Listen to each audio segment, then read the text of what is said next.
ত্বরণের একক কোনটি? Metre per metre second square. চুম্বকের মেরু দুইটি। x-2 x+3 হলে x এর মান কোনটি? x এর মান হচ্ছে 2 আর x এর মান হচ্ছে -3। যৌগযোগের কোন মৌলটি অবশ্যই থাকবে? Carbon. fill in the blanks এ বলছে appropriate British article, he is dash honest man, an honest man। সকল নেটওয়ার্ক ধরনের ইন্টারনেট। অ্যাসিডের ধর্ম কোনটি? নীল লিটমাসকে লাল করে। একটি সামুদ্রিক দুটি সন্নিহিত বাহু 7 এবং 5 সেন্টিমিটার, পরিসীমা কত? 24 centimetre. x plus y is equal to 7, 2x is equal to 8, y এর মান কত? y এর মান 3। কবি জসীমউদ্দিন উপাধি কোনটা? পল্লী কবি। 1 থেকে 9 পর্যন্ত সংখ্যাগুলোর মৌলিক সংখ্যা হচ্ছে হলো 4টি। মৌলিক সংখ্যা 4টি। মৌলিক সংখ্যা 4টি। এটা না, মৌলিক সংখ্যা হচ্ছে 4টি।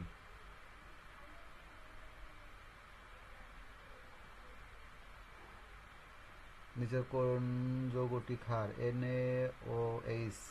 আল্লাহর হচ্ছে বিশেষ আস্তিক। গোল্লায় যাওয়া মানে নষ্ট হওয়া। ইট হ্যাজ বিন রেইনিং, এখানে হবে ফর 2 আওয়ার্স। শব্দের বেগ কোন মাধ্যম সবচেয়ে বেশি? কঠিন মাধ্যম সবচেয়ে বেশি। কাজের একক কোনটি? কাজের একক হচ্ছে হলো জুল। তারপর হচ্ছে হলো 3x² - x+5 = x এর সহগ কোনটি? x এর সহগ হচ্ছে হলো -1। দুটি ভগ্নাংশ 1/3 এবং 1/5 কোনটি সত্য? 1/3 বড় আর 1/5 ছোট। ক নাম্বার অপশন ক। অক্সিজেন ওজন হচ্ছে 2। খাবার লবণের সংকেত কোনটি? NaCl। আর্টিফিশিয়াল ইন্টেলিজেন্স মানে AI, আর্টিফিশিয়াল ইন্টেলিজেন্স AI বলা হয়। 10 জন শিশুর ওজন ক্রম 10, 9, 18 হলে এর সংখ্যার উপাত্তের পদ্ধতি, এর মধ্যে 9 সংখ্যাটা বেশিবার আছে, তার মানে হচ্ছে হলো 9। অ্যান্সার হচ্ছে খ 9।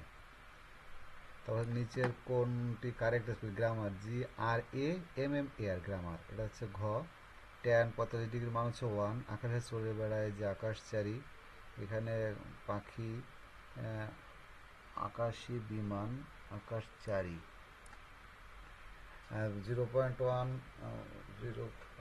এবং 0.01 এর মান কত? ছিল গ 0.001। স্বাভাবিক বয়স্ক লোকের চোখের দৃষ্টির মধ্যে দূরত্ব কত? 25 সেন্টিমিটার। একটি ত্রিভুজের 3টি কোণের সমষ্টি কত? 180 ডিগ্রি। যদি ভারত বাংলাদেশের পশ্চিমে হয়, ঢাকা দিল্লির কোণে? ঢাকা হলো পূর্বে। দক্ষিণ পরীক্ষা যে খায়, এটা হচ্ছে পর অয়রস্যি যোগ দীর্ঘই ক্ষীয় একার পরীক্ষা। কোনটি ইনপুট ডিভাইস? স্ক্যানার। লগ 5 এর মান কত? 1। প্রিয় শিক্ষার্থী বন্ধুরা, অ্যাডভান্স কোচিংয়ের পক্ষ থেকে সবাইকে ধন্যবাদ। আমরা যত দ্রুত সম্ভব প্রশ্ন সমাধান পার্ট 2 দিলাম, এরপরে আমরা পার্ট 1 দেবো, এবং সবাইকে অনুরোধ রইল আপনারা পার্ট 2 এটা দেখবেন, এবং আপনারা সবাই অনেকেই চান্স পাবেন। যারা 12 জেলার পরীক্ষা দেবেন সবাই প্রায় চান্স পেয়ে যাবেন। এবং আমাদের অনলাইন ব্যাচ শুরু হবে 3 তারিখ থেকে। অনলাইন ব্যাচ শুরু, আপনি 15 তারিখ পর্যন্ত অনলাইনে ফ্রি ক্লাস করতে পারবেন। সবাইকে আমাদের অ্যাডভান্স কোচিংয়ে অনলাইন ফ্রি ক্লাসে যুক্ত হওয়ার জন্য বিশেষ অনুরোধ রইল, এবং আমরা সর্বোত্তম চেষ্টা করব সব কিছু তৎক্ষণাৎ আপডেট দিতে। সবাইকে ধন্যবাদ।